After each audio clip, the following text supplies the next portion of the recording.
Les Confessions de saint Augustin, livre 13, chapitre 6, pourquoi il est dit que l'Esprit de Dieu était porté sur les eaux. Mais, ô mon Dieu qui êtes ma véritable lumière, permettez, s'il vous plaît, que mon esprit, qui ne peut m'enseigner de lui-même que la fausseté et le mensonge, s'approche de vous pour y trouver la vérité qu'il recherche. Dissipez les ténèbres qui l'environnent et dites-moi, je vous en conjure, par la charité qui est la mère de tous les fidèles, dites-moi, je vous supplie, pourquoi, après que votre Écriture sainte a nommé ce ciel, cette terre invisible et informe, et ces ténèbres qui étaient répandues sur la face de l'abîme, elle nomme ensuite votre esprit. Est-ce qu'il était nécessaire pour le marquer de dire qu'il était porté sur quelque chose et qu'ainsi il fallait auparavant parler de la chose sur laquelle il était porté? Car il n'était porté ni sur le Père ni sur le Fils, et l'on n'aurait pas pu dire qu'il aurait été porté s'il avait été porté sur quelque chose. Mais pourquoi fallait-il qu'on en parlât en ces termes? Chapitre 7 des effets du Saint-Esprit. Que celui qui voudra pénétrer dans la raison de ce mystère suive s'il peut de la pointe de l'esprit le vol de votre apôtre, soit lorsqu'il dit que votre charité est répandue en nos cœurs par le Saint-Esprit qui nous est donné, soit lorsqu'il nous instruit des choses spirituelles et qu'il nous enseigne la voie suréminente de l'amour.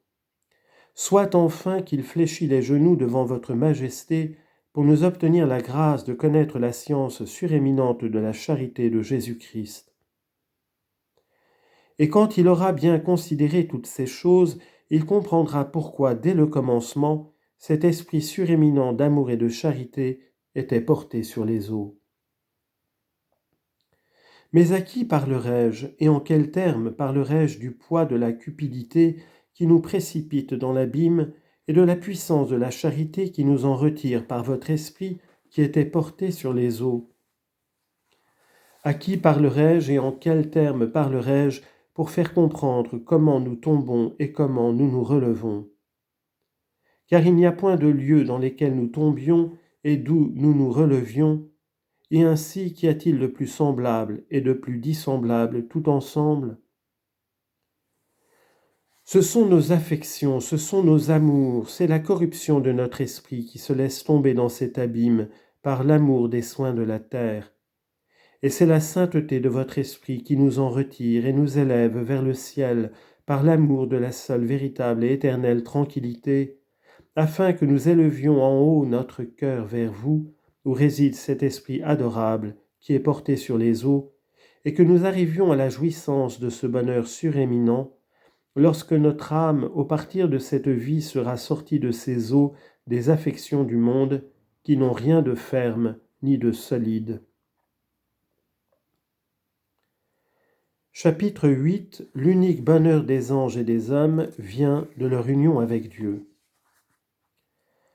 L'esprit angélique et l'âme de l'homme se sont éloignés de vous et ont fait voir par leur chute quel est ce profond abîme de ténèbres où seraient tombées toutes les créatures spirituelles, si dès le commencement vous n'eussiez fait la lumière en disant qu'elle fut faite. Et qu'ainsi tous ces bienheureux esprits de votre céleste Jérusalem, qui demeurent dans l'obéissance qu'ils vous devaient, ne se fussent attachés à vous pour trouver leur repos dans votre Esprit Saint, qui est porté immuablement sur toutes les choses muables. Autrement, ce ciel du ciel même ne serait qu'un abîme ténébreux étant laissé à lui-même, au lieu que maintenant il est lumière par la lumière du Seigneur. Et vous faites assez voir par la misérable inquiétude de ces esprits qui se sont éloignés de vous et qui, étant dépouillés de cette robe lumineuse dont vous les aviez revêtus, sont retombés dans leurs ténèbres, quelle est l'excellence de la créature raisonnable et combien vous l'avez faite grande et relevée, puisque tout ce qui est moins que vous ne suffit pas pour la rendre heureuse, et qu'ainsi elle ne saurait trouver sa félicité en elle-même.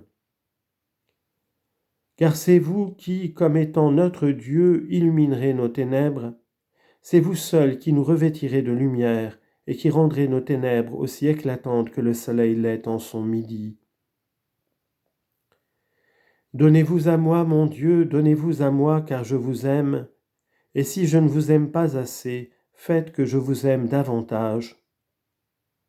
Je ne saurais juger combien il me manque d'amour pour en avoir assez, afin de me jeter avec ardeur entre vos bras, et ne m'en séparer jamais, jusqu'à ce que ma vie soit toute cachée dans la lumière de votre visage. Tout ce que je sais, c'est que partout ailleurs qu'en vous, je ne trouve que du dégoût et de la misère, non seulement hors de moi-même, mais aussi en moi-même. Et toute abondance qui n'est pas mon Dieu met une véritable indigence. Chapitre 9. Pourquoi il est dit seulement du Saint-Esprit qu'il était porté sur les eaux. Mais le Père ou le Fils n'était-il point aussi porté sur les eaux? Car si c'était en la manière qu'un corps est dans un lieu, le Saint-Esprit ne pouvait y être porté non plus que le Père et le Fils.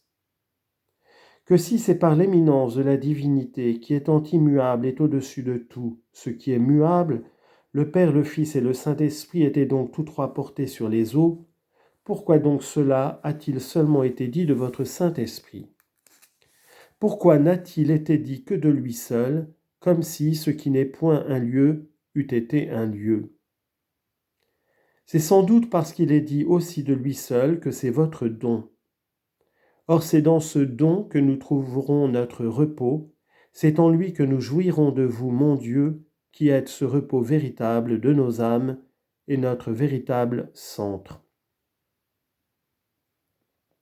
C'est où l'amour nous élève, et votre Esprit Saint, qui est la bonté même, nous retire des portes de la mort. Nous n'avons besoin pour arriver à un si grand bien que d'une bonne volonté, et c'est elle qui nous fera jouir de cette paix divine qui surpasse toutes nos pensées. Le corps tend à son lieu par son propre poids, et le poids ne tend pas seulement en bas, mais au lieu qui lui est propre. Le feu tend en haut, et la pierre en bas, à cause que leur poids les porte vers le lieu qui leur est naturel. L'huile versée dans l'eau s'élève au-dessus de l'eau, et l'eau versée dans l'huile s'enfonce au-dessous de l'huile, parce que leur poids les porte vers le lieu qui leur est naturel. Toutes les choses qui sont tirées de leur ordre sont agitées et inquiètes, et ne trouvent leur repos que lorsqu'elles rentrent dans l'ordre. Mon poids, c'est mon amour, et en quelque lieu que j'aille, c'est lui qui m'y porte. C'est par votre Saint-Esprit qui est votre don que nous sommes enflammés et portés en haut. Il nous embrase et nous le suivons. Nous montons vers le ciel par une sainte élévation de notre cœur et nous chantons le cantique mystérieux des degrés. Votre feu divin, ce feu qui n'est qu'amour et que charité, nous embrase et nous le suivons. Nous nous élevons en haut pour aller jouir de la paix de la Jérusalem céleste, et mon âme est ravie d'entendre dire « Nous irons à la maison du Seigneur ». C'est là où cette bonne volonté qui n'est autre chose que votre amour nous a établis, et nous n'avons rien à souhaiter que d'y demeurer éternellement. Chapitre 10. Nous n'avons rien qui ne soit un don de Dieu. Bienheureuse est la créature qui n'a jamais été que dans cet état, quoique par soi-même elle n'y fût jamais arrivée, si aussitôt qu'elle fut faite, votre Esprit Saint, qui est votre don et qui est porté sur toutes les choses muables, ne l'eût élevé dans ce moment à cet éminent degré de bonheur, où il vous a plu de l'appeler en disant que la lumière soit, et elle fut faite. Car quant à nous, il n'y a de la distinction et de l'intervalle entre le temps auquel nous n'étions que ténèbres et celui auquel nous sommes devenus lumière, au lieu qu'en ce qui regarde ces créatures intellectuelles, l'Écriture dit seulement ce qu'elles auraient été si Dieu ne les avait point illuminées. Elle parle d'elles comme si elles avaient été auparavant flottantes et environnées de ténèbres, pour nous apprendre que ce n'est point par elles-mêmes qu'elles n'ont point été telles, mais seulement parce qu'étant unies à vous qui êtes la souveraine et immuable lumière, elles sont devenues lumière, au lieu que d'elles-mêmes elles n'auraient été que ténèbres.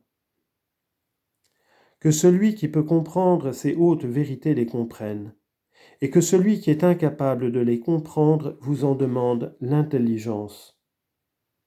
Car pourquoi s'adresser à moi et me presser de leur faire entendre ce qu'ils ne peuvent entendre par eux-mêmes, comme si j'avais le pouvoir d'illuminer les hommes et de faire ce qui est réservé à cette lumière véritable qui illumine tous les hommes qui viennent au monde.